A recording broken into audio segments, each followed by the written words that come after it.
Okay, good afternoon, everybody. Welcome to this lunchtime seminar at WISERD. For those who don't know me, my name is Rhys Davis. I'll be chairing this afternoon's seminar. Now, just a word of warning, the seminar is being recorded this afternoon, so it's available on the WISERD website after today's event. So just to make you aware of that. Please mute your microphones while the seminar is taking place, and there'll be times for questions and answers after the presentation is finished. Well, I assume you know where your own toilets and fire exits are, so without further ado, we'll get on with this afternoon's proceedings. So welcome again to this afternoon's lunchtime seminar. And today we're going to hear from my colleagues at Cardiff University, Jen Hampton and Esther Muddyman, who are going to talk to us about home learning in Wales during a global pandemic. So over to Jen and Esther. Thank you. Thanks, Rhys. I'll just see if I can remember how to share my screen appropriately.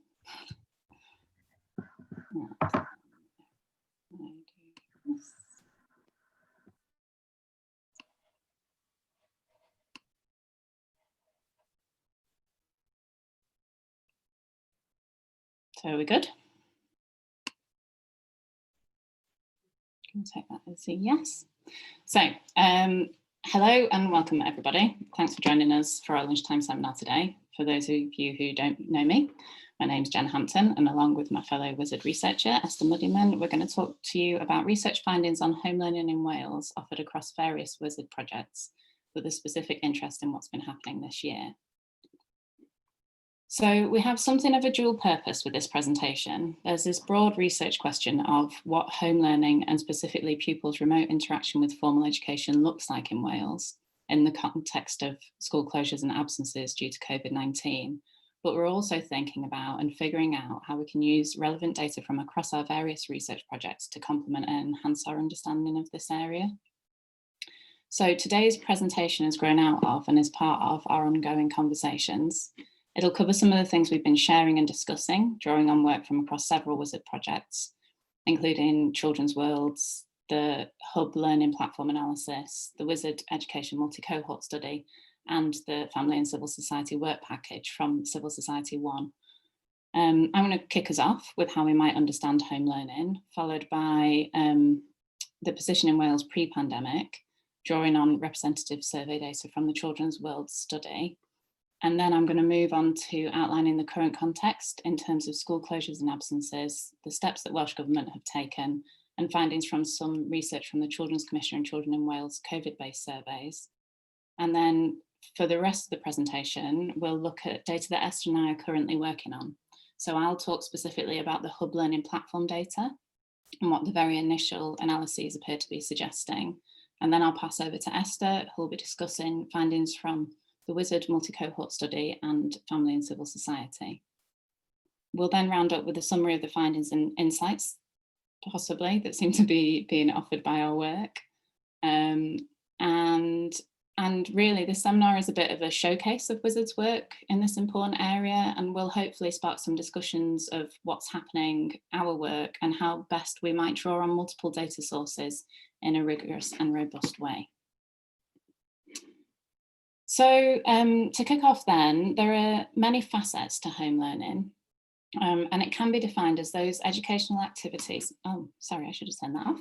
It can be defined as those educational activities participated in outside of the formal learning environment. So learning that takes place outside of school. The home learning environment can facilitate or impede children's engagement with home learning. And drawing on Salmon's work, we can see that although activities engaged in over the various key stages might differ, there is some commonality underlying these, and we can think about these in terms of parental interest, engagement, support and supervision, pupil interest and engagement, and computer use and digital learning. We know that home learning environments are likely to reflect parents' economic, social and cultural capital, although some research does suggest that in early years at least, the home learning environment is only moderately associated with parents' socioeconomic status and educational levels. There are obvious conditions, or seemingly obvious conditions, that need to be met, or alternatively we could think of them as barriers to overcome in order to enable an ideal home learning environment. So we can think of these in terms of resources that are provided and available to pupils. And so in the way that we've kind of been thinking about it, we can think of provided resources as those provided by the school, or in some cases the local authority. So we're thinking about content and equipment, but also, and then the available resources are those that are available in the home, and these can be physical, so the tools necessary to access and complete work, as well as the appropriate space to do this. The time that's available, so this can, so we're thinking about structured time for the pupil, but also parental time to engage, and also the ability of the pupils to motivate themselves and complete their tasks, but also of the parents to support them in this and their schoolwork. The home learning environment literature pre-pandemic has tended to focus on, okay, I'm just going to try and turn that off before, that's going to be annoying otherwise, isn't it? Hang on. Excuse me, sorry about that. The home learning environment literature pre-pandemic has tended to focus on early years, particularly language development and school readiness. However, the recent and ongoing school closures are bringing this aspect of children and young people's learning into sharp relief. Okay, excuse me one moment while I turn off that. Although you should all be doing your stretches even whilst we're going through this seminar. Okay, sorry about that interruption. There we go. So to stay with the situation, what the situation was pre-pandemic a little bit longer, I'm going to draw on some findings from the Children's Worlds study.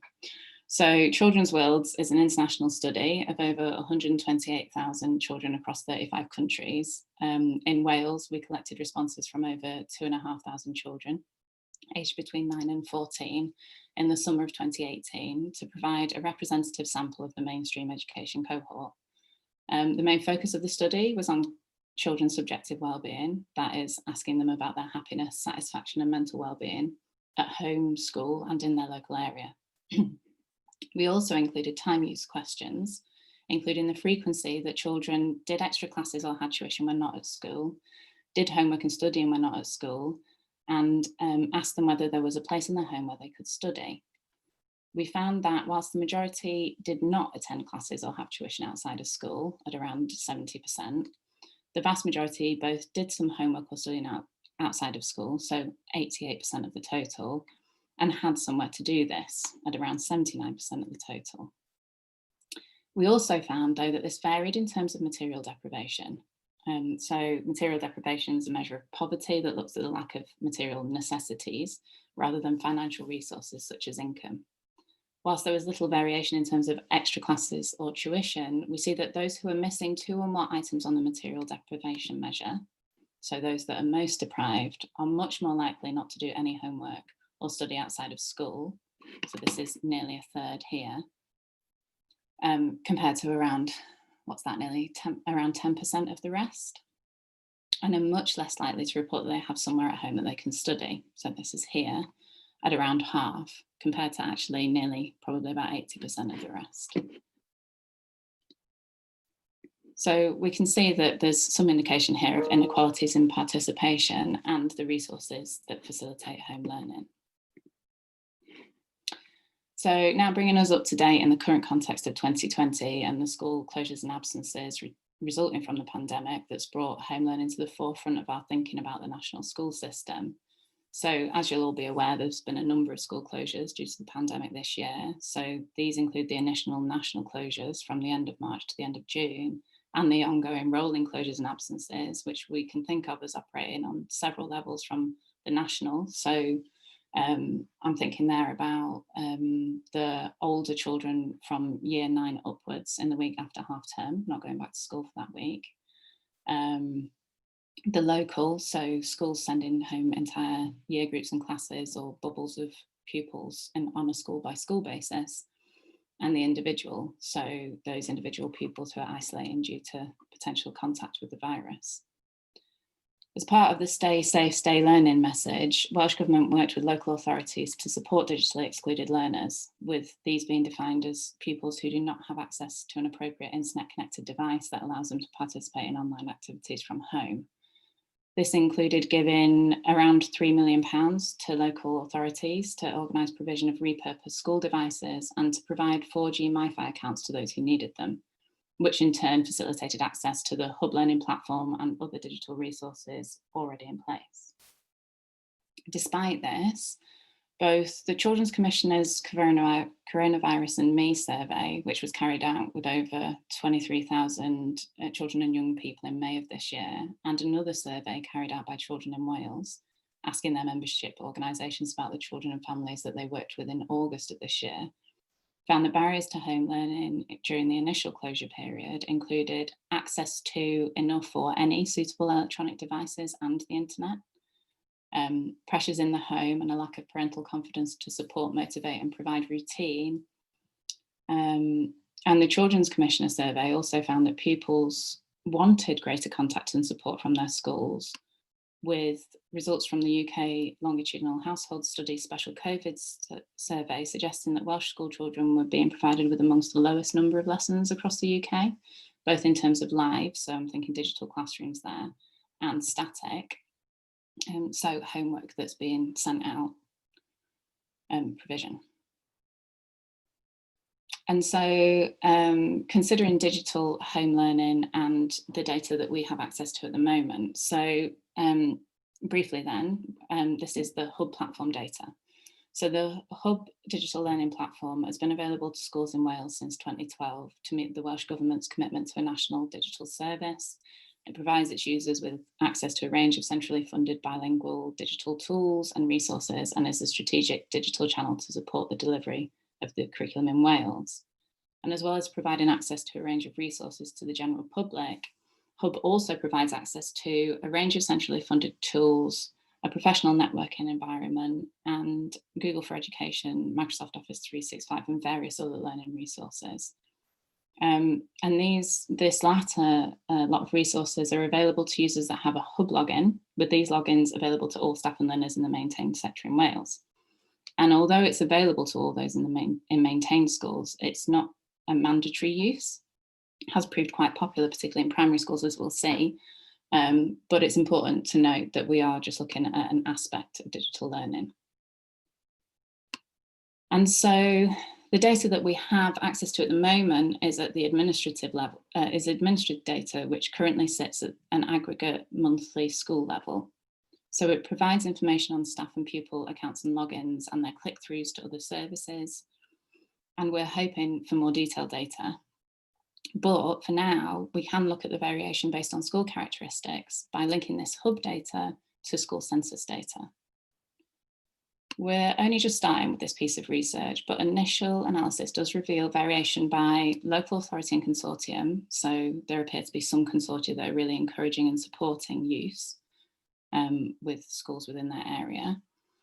School sector, so primary schools appear to use it more than secondary schools, and there seems to be something interesting going on in the use over the lockdown period with teachers in special schools. The language medium, so those in Welsh, so Welsh medium schools appear to be using it more than English medium schools, and by the proportion of free school meals. So those schools with a lower proportion of free school meals tend to use it more than those with a high proportion.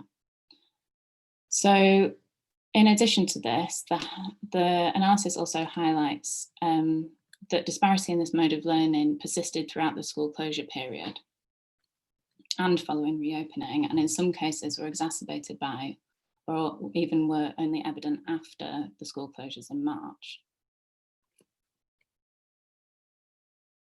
So before I hand over to Esther, I thought it might be useful to just provide an example. So here we're considering the login ratios. So you don't need to worry too much about the figures here, but it's the school level statistic telling us the ratio of logins to accounts per school per month of those schools with proportions above and below the free school meal average. And so really here we're looking, rather than concentrating on the numbers, I want to think about the gaps between the lines. So when considered over time, we see a pattern of pupil login ratios. So those are the two solid bars between schools with below and above the national average has been exacerbated over the school closure period. A gap between the two groups exists prior to the school closures, but widens over the school closure period, with pupil usage in schools above free school meal average decreasing, whilst pupil usage in schools below the free school meal average simultaneously increase, resulting in a gap between the two groups, which is wider after than it was before the school closure period. And similarly, although the two groups have almost identical teacher login ratios prior to the school closures, there are marked differences in usage during the school closure period, such that a gap appears between the login ratios, which is still present after the return to school. And although this is at the school level, it does suggest that there are some systematic differences in the way that digital home learning has been and potentially is and will be being engaged with during periods of school closure. And with that, I'm going to hand over to Esther, please. Thanks, Jen. So I'm going to build on what Jen has been talking about with two data sources, both kind of hosted within WISERD. I'm going to start with the WISERD Education Multi-Cohort Study. That's a longitudinal survey conducted across around 30 primary and secondary schools in Wales. It's now in its 8th year, and it's led by Professors Sally Power and Chris Taylor. In normal circumstances, a team of researchers would visit our specially selected WISERD schools, and they would conduct surveys with pupils in their classrooms. Obviously, it wasn't possible to do that this year because of the pandemic. So we decided to focus just on secondary school students, and we designed an online survey that explores pupil learning and experiences of lockdown. And the survey was shared with pupils via their teachers. So some filled it out at home while their school was closed, and others completed it in the classroom once their schools reopened in that 2-3 week period just before the summer holidays. In total, we gathered 560 responses from 7 schools, but unlike our usual regimen of blanket data collection where everybody who shows up to school that day in that year group in a WISERD school is surveyed, this data is more likely to be affected by response bias. So those pupils who are more engaged in their learning during lockdown are more likely to have completed the survey, and those with limited access to the internet or to a tablet or laptop might have been less likely to start the survey and less likely to make it all of the way through to the end. Because it's part of a longitudinal survey, we will be able to examine this response rate and in relation to previous responses, but that's not something that I'm going to look into in detail today. Could you do the next slide, please, Jen? Thank you. So 16.4% of respondents said they'd stopped attending school before the national lockdown began on the 19th of March. And a surprising 23% said that they had been attending school during the lockdown. So these are likely to be children of key workers or children who were particularly vulnerable. Of those who'd not attended school during this period, 97.8% said they'd undertaken some schoolwork whilst at home, which is great. Next slide, please, Jen. We asked children how they'd communicated with their teachers during lockdown. The main form of communication was via email, and strikingly, 63.6% of children said they'd not used the Welsh Government Hub platform, which is concerning given what Jen's just been talking about. On to the next slide. Just under half of all surveyed children said they did schoolwork 5 days a week while they're at home, with 27.9% doing schoolwork 3 days a week or less. So there's I'm not sure how easy it is to see there's a line at the 50% mark, 3 days a week or less. Next slide. So then we were able to combine the number of days with the number of hours a day. Respondents said that they'd done schoolwork to calculate the total number of hours a week spent on schoolwork at home during the lockdown. That's what's in this table. it shows a significant disparity in the number of hours that children spent on schoolwork at home. 2 in 5 children, so around 40%, spent 10 or less hours on schoolwork a week whilst at home. And that compares to 15.4% of children who spent more than 20 hours a week doing schoolwork. So that's quite a wide gap there. Next slide, please, Jen. Positively, around 90% of children said they'd received support or feedback from their teachers, some or most of the time. However, the additional support of parents wasn't comparable. Half of children said that they rarely or never shared their schoolwork or received help from parents. And so this talks to the learning environment at home, not just the physical kind of the space and the materials required to learn, but a learning environment where pupils are supported with their learning by somebody else. Next slide, please. So finally, for this data source, whilst the majority of children think their school teachers are doing what they can to keep their learning on track, more than half said that they didn't work better at home. And 60.3% of children said they were worried that they would not be able to catch up on the work they've missed. So that's almost 2/3 having concerns about catching up with work once returning to school. So moving on to the second source of data that I wanted to draw on. This data comes from interviews with older children. They're 17 to 18 years old. They're all in FE, and they were interviewed about their experiences of lockdown and home learning. And this comes from, it was a follow-up to a study we did in WISERD, part of the previous civil society funding. So I first interviewed these families about 3 years ago, and I got in touch with them again to see whether they would be happy to talk about things during lockdown. All of the families in this sample are relatively well resourced. They didn't report any issues with access to things like laptops or tablets. All of the children had their own bedrooms, and all of them have professional parents. So we might expect that these students, both because of their age being older and because of their kind of their well-resourced situations, we might expect that they're particularly well placed to learn from home. So these interviews are ongoing. So I'm just going to give a few snapshots of what's been coming out of the interviews, drawing on a handful of participants. So moving to the next slide.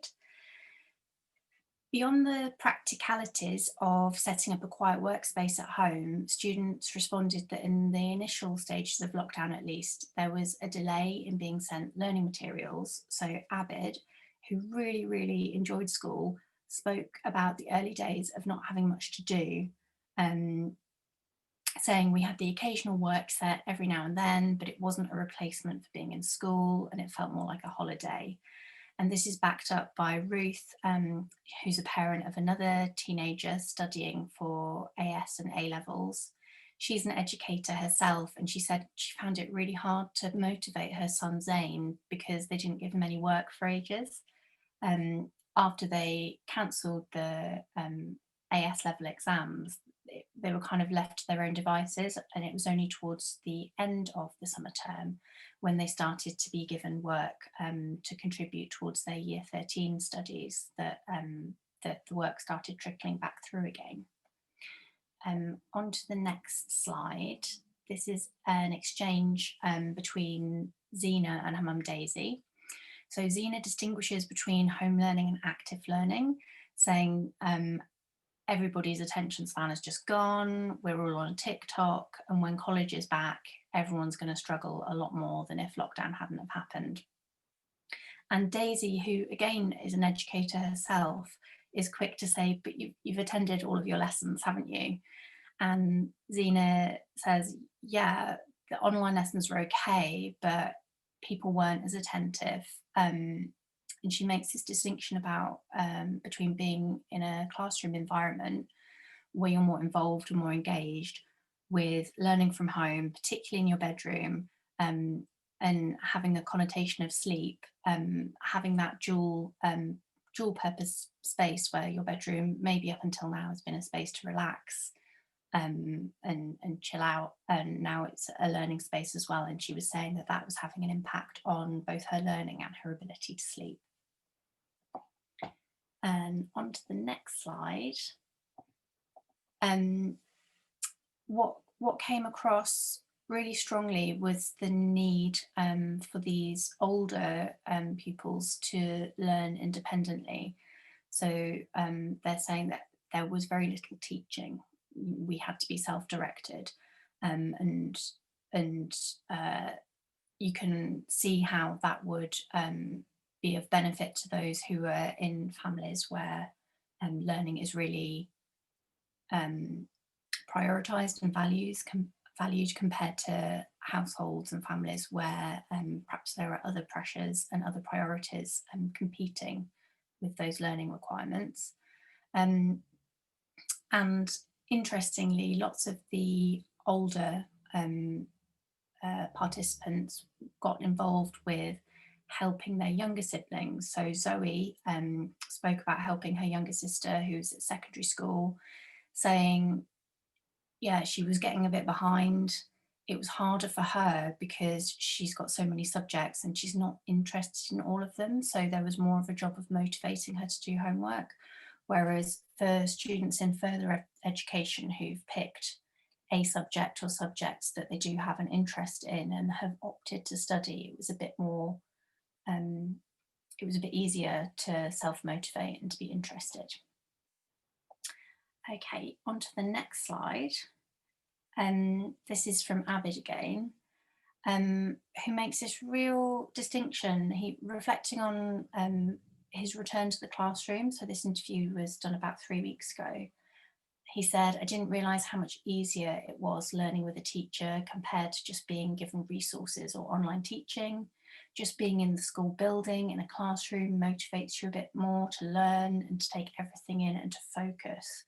And he talks about being a little bit too comfortable at home and not having as much motivation. And then if you can see on the next slide, this is a bit of a side note. During the interview with Ruth and her son Zane, Ruth mentioned that her younger daughter, who is in primary school, had adapted to home learning really well because the tasks were fun and she was finding it enjoyable, but that the family started to notice that she was becoming more introverted and less sociable, and that since returning to school, the family, including the mother-in-law who lives in the family home with them, had said what a difference it had made and how much happier and more sociable she was. So in addition to thinking about learning in terms of progress and goals and attainment, this really emphasises the need to consider wellbeing and social dimensions of home learning alongside sort of more traditional measures of educational progress. So going back to the return to college, this is Zoe again. She's a performing arts student, and she explained her college is doing half and half remote and in-person learning. And she said that on the whole, it was working well. So the way that it works is that for half the week, she's in the lesson in the classroom and it's being filmed for the other half of the year group, and they're watching it from home and participating online. And she said that in general it works okay, and the teachers are doing the best that they can, but sometimes it's a bit glitchy because the teacher might not realise that you can't see exactly what's going on. And so she really enjoys being in person more and prefers it. And then finally, from this data set, this was an interview conducted prior to the most recent announcement of the fire break lockdown. I asked Abid how he would feel about returning to a lockdown situation. And he was really optimistic that teachers would be more prepared, that there would be more options around having live lessons as opposed to just being sent static work to complete in your own time. And so he was, positive that it wouldn't be as bad as last time, but that kind of looming in his mind was the bigger concern of exams, whether whether they would take place, what they would look like, and whether his year group would get similar leeway as the year above in terms of A-level results and going to university and those things. So those were kind of longer term concerns, but he wasn't particularly worried about what a shorter term lockdown would look like for him. Okay, so I'm going to summarise all of this diverse data. So beginning with the Children's Worlds data, those in the poorest households are less likely to engage with home learning and less likely to have the space and the resource to do so, even in normal times. The survey data from other organisations that Jen shared that were collected during the pandemic suggests that a lack of resources continued to have an adverse effect on children from certain backgrounds, despite the drive to ensure that they were connected online. The initial analysis of the hub data has shown that differences exist between schools in their usage, and it also indicates that the disparities in use based on school characteristics and measures of inequality that existed before the school closures persisted and in some cases widened for both pupils and for staff. And so that was the last graph that Jen showed, where there was this widening gap. And in terms of the data that I've just summarised, the WMCS data reveals large variations in the amount of time that pupils reported that they were spending on their learning, their levels of engagement and the degree of support they felt they were getting from parents. And then lastly, the interview data with teenagers indicates that even with the right physical resources and with parental support, learning from home still provides challenges for more independent learners. And obviously we can kind of assume that that would be more problematic for younger and less independent learners. Okay, so in terms of reflections and next steps, I think we wanted to share these various strands of data with you to provide a snapshot of home learning during the pandemic and how it's been experienced by some pupils. It is just a snapshot and it is just the beginning of our analysis, so we want to open up discussion and debate.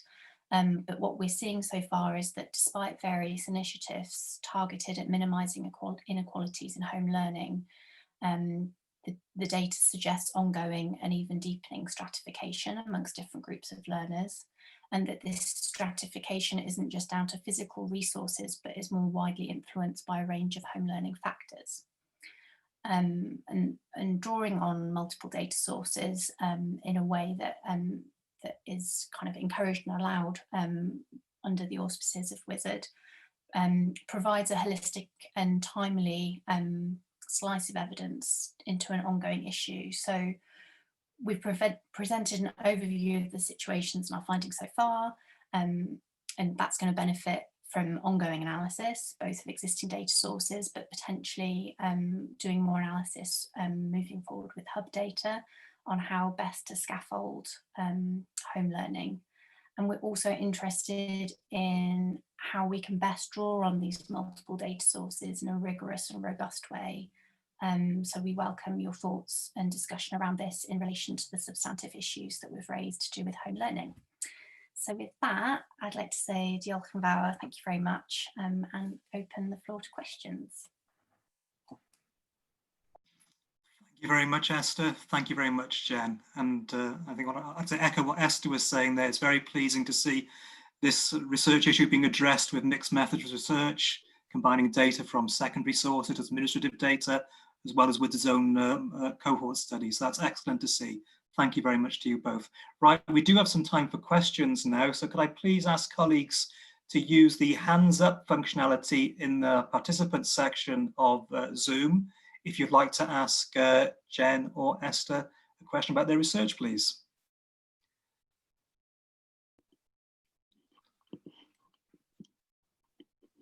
Now, is that Alan giving a thumbs up to the research or wanting to ask a question? Ask a question. It's ask a question. Over Thanks to a you, lot. Alan. Thanks a lot, Jen, Esther. Really interesting. I suppose it's a question for me. It's regarding inequality. Surprise, surprise. And obviously, you've got really interesting evidence about that. But it seems to me at the moment it's based on free school meals versus not free school meals. So I'd like to ask you about other kind of axes that you could look at, and particularly I'd be interested in any private school versus state school data you have, because in the COVID-19 study you referred to, that was also a strong feature of inequality. So I'd like to ask you to say a bit about that, whether you have evidence in Wales on the private school versus public school dimension, which is clearly of interest. And also, I'd like to ask you about other forms of inequality or ways in which you could cut the data. Gender, for example, is an obvious one in kind of school evidence, educational stuff. You often see that looked at. So it looks to me as so far you've looked at one axis. I'd like to invite you to share with us other elements to inequality and how it might be played out. If I may just speak about the hub data particularly, because that's what I'm working on at the moment, Esther, before you jump in with your thoughts.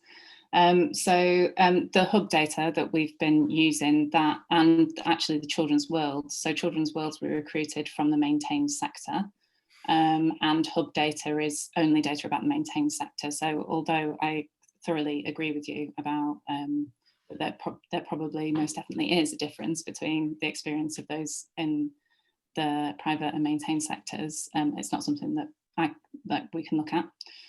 And in terms of other forms of inequality, I mean, free school meals is not an ideal measure of deprivation. With Children's Worlds, we were looking at material deprivation, which is not reliant on the benefits that parents are actually accessing, but a more rounded measure of poverty. Within the hub data, we are looking at in terms of geography. The problem that we have at the moment, so geography is kind of a measure of the area. The problem that we have at the moment with the hub data is that we don't have access to individual level data, and we are using administrative data. So it's thinking about what we can look at. And what measures we can use that are already available in the data. But Esther, maybe you've got some thoughts on the more qualitative stuff you've been doing. Yeah, I think you raised some really good points, Alan, as always. I think with the Wales Millennium Cohort Study, there is the opportunity, so we've collected some more nuanced data about levels of deprivation in previous sweeps of the survey, but we're in the process of matching up the data that we collected during the pandemic with those previous sweeps of data, so that we should be able to talk more about those different axes of inequality and demographic variables. But we are presented with a challenge because of the looser control we were able to have over the data collection. So we had teachers sending the surveys out to different year groups, to the ones that we were specifically targeting, and we were just happy to have any kind of data, because obviously it's very difficult to collect data from children, especially during a pandemic. So there are some data collection and data mapping issues that we need to resolve before we can speak more definitively on those topics. In terms of the qualitative data, as I said, I was speaking with a self-selecting sample. They were self-selecting the first time round, and the second time round, I imagine those who were having a more difficult time. I just had a message to say my internet connection is unstable. Can you hear me okay? Yeah, you're all right. Yeah. So the second time round, I imagine people who were struggling more with lockdown for whatever reason would be less likely. So as I said, the content and the data from those interviews, I think we can take as kind of like a best case scenario. in terms of people who are in a good place to be doing their learning. That sidesteps the issue of private schools. Like Jen, I haven't engaged with the issue of private schooling and the inequalities there. That's, I guess, a little beyond the remit of what we've been doing, but I'd be really interested to hear of other research in that area and how we might be able to link to it. Thank you, Esther. Thank you, Jen. Thank you, Alan, for your question. We now have a question from David Egan, please. David, you're still on mute, I think. Sorry, yeah, thanks for the presentation. Really interesting presentation. I just wondered, with the cohort study in particular, whether you are been able to identify any interesting positive examples of kind of pupil-school interaction, particularly perhaps with more disadvantaged pupils. Have you been able to disaggregate that qualitative information to that kind of level? I'm going to hand that one over to Chris, I think, if you don't mind, Chris. Thanks, Esther. It's a good question, David. Are there good examples? I mean, I suppose the survey was a bit limited in terms of we purposely asked quite a lot of closed questions in this sweep because it was online. We were not with the young people like we normally would be when we complete the survey. So we had to decide, if you like, what we thought the interactions were in designing the survey. So some of it's already published as a blog. So I've kind of indicated, for example, where, I mean, for example, the one thing I'm most interested in is how much one-to-one contact pupils got from their teachers. And that seemed very, very low. And what we haven't done yet is, as you've just suggested, which is to disaggregate our respondents according to their status for free school meals or some other indicators. Going back to Alan's question earlier, geography, for example, the way we have to do that is we have to link the data back to old cohort surveys that we've asked of those young people so that we can make those inferences. So we've just made that link, so we'll look at that in a bit more detail. My feeling is there won't be any, if you like, good examples. I don't think the data is designed to collect those. And as I think both my colleagues, Jen and Esther, have indicated, we will see that the most disadvantaged learners, the learners who have the most learning needs, have probably ended up having the least interaction. That would be the evidence we've had from both the qualitative work and some of the other analysis we've been doing, both with the hub platform data as well, I think, as you'll understand. If I may just jump on the back of that. So that is something that we could begin to explore with the hub data potentially, because we have instances of schools that are using this, possibly other schools are using other resources, but we have this example of these examples of schools that are using this resource a lot. And once we've got individual level data, we can begin to look at the within school variation. So we will be able to examine where there are those instances of pupils from deprived backgrounds actually doing really well with their engagement levels and the duration of time they spend on and all of those other kinds of aspects. But it's not something that we've done yet or can do yet. I think what David, you're particularly interested in is identifying examples of good practice. And the cohort study is limited by being only 13 schools, and actually I think it was only 7 schools participated in that sweep. The hub platform data, of course, which is every school, although there are some issues about the secondary schools, we can't identify the schools. The data is securely kept and anonymized, so we can't say, oh, school X in local authority Y seems to have really good levels of interaction. We can just say the regions or the local authorities have this, but we can't identify the schools. We'd have to go back to the Welsh Government to ask them if we can extract that information for purposes of kind of exemplar cases, which I think is probably what you're after. I was thinking more about the cohort study, because I take it that the interviews have been done. You talked about further education, although they the respondents were talking about schools, so I was a bit confused as to whether they were in the further education sector or they were undertaking further education post 16. But I just wondered through the qualitative stuff. I understand what you're saying, Chris, about the quantitative data, but within the qualitative stuff, if those sorts of things, I mean, pre-lockdown, we know those kind of variations within school or between school variations exist and are particularly impactful in relation to our most disadvantaged learners. I'm picking up from other kind of sources that people are saying that those kind of variations continued through lockdown and post-lockdown. But I just wondered whether that was being picked up through the cohort study. Yeah, the cohort study is the survey. The qualitative interviews were part of an older project on civil society. So the families we'd interviewed are now have got children who are at the age. So okay. Yeah, yeah, I'm with you. Yeah, okay. Thank you, David. A question from Eva now, please.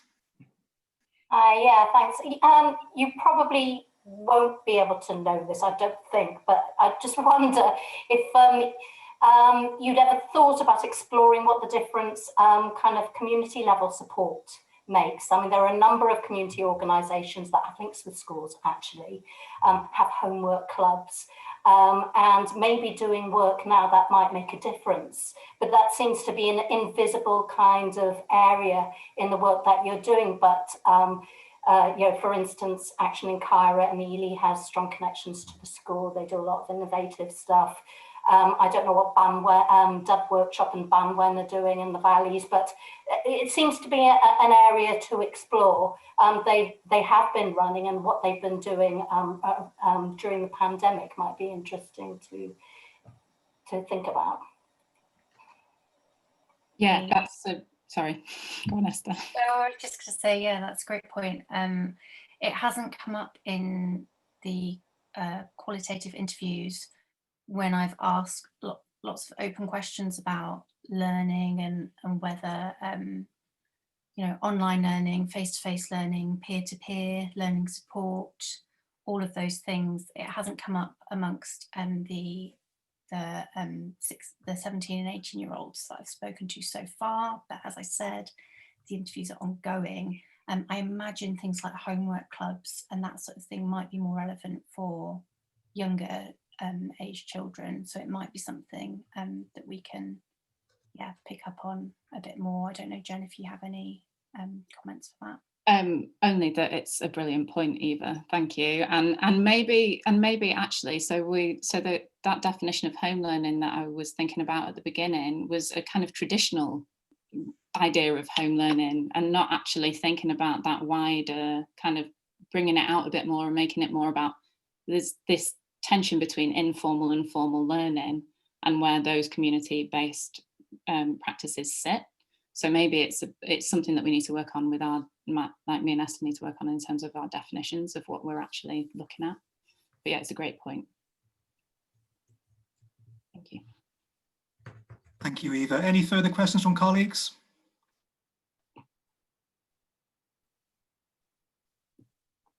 If I could just have chair's privilege, what challenges, obviously, does the lockdown impose on the future of the cohort study, the WISERD cohort study? This must be a terrible disruption to the data collection, and what remedial steps are being taking place to kind of make sure it continues successfully in the future? Well, I can't speak to the future, but I can talk about the kind of the challenges and the things that we did this time round. Obviously, we were very wary about putting more pressure on teachers at a really difficult time, and I think particularly in the early stages of lockdown, when there was a lot more uncertainty and I guess like a more generalized sense of discomfort and uncertainty, we were worried about putting more on teachers' plates, and so we timed the survey to contact teachers to come out after half term, so in that the second half of the summer term, and we tried to do so in a way that minimised teacher stress. So I think that is important. I mean, that's always important when you're doing educational research. What we found was that we benefited from the long-term relationships that we developed with these schools. So I can imagine that a school being contacted cold by a researcher at that point would probably have not participated. But the really strong relationships that have been built with these schools by previous WISERD colleagues really came into their own.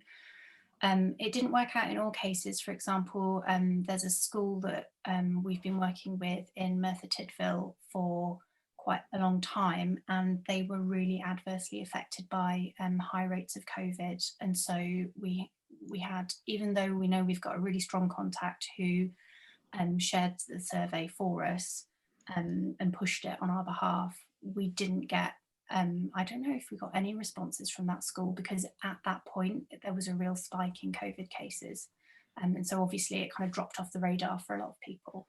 So yeah, it's challenging, and as I alluded to in the presentation, it raises questions about, you know, one of the strengths of the cohort studies is that these schools have been selected, and they're by surveying a whole year group, you can get a really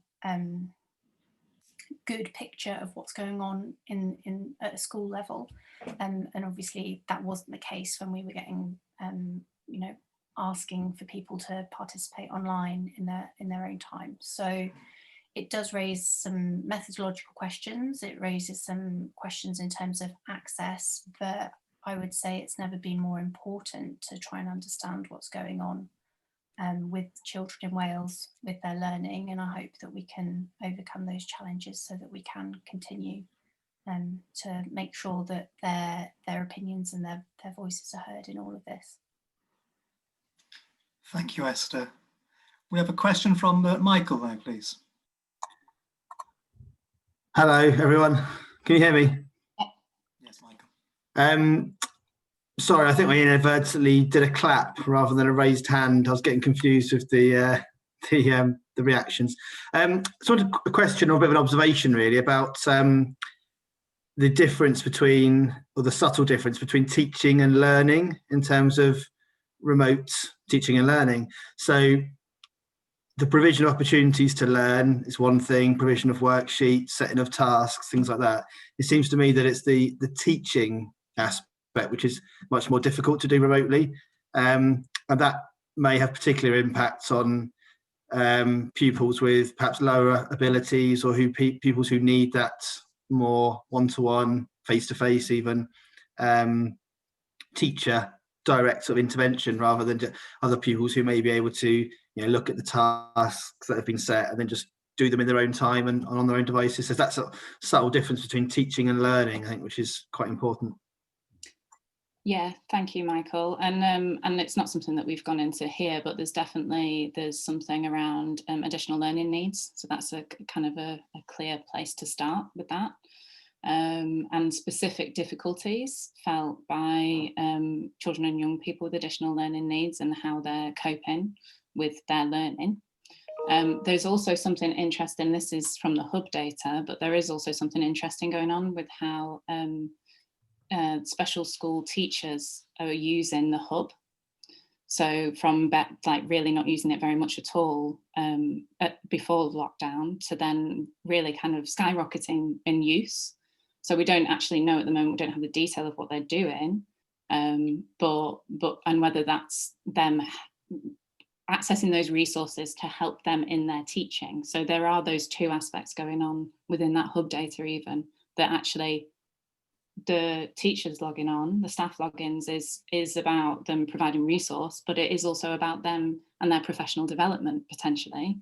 But yeah, there's certainly something that there is that distinction there, and that's an important distinction to make. Thank you.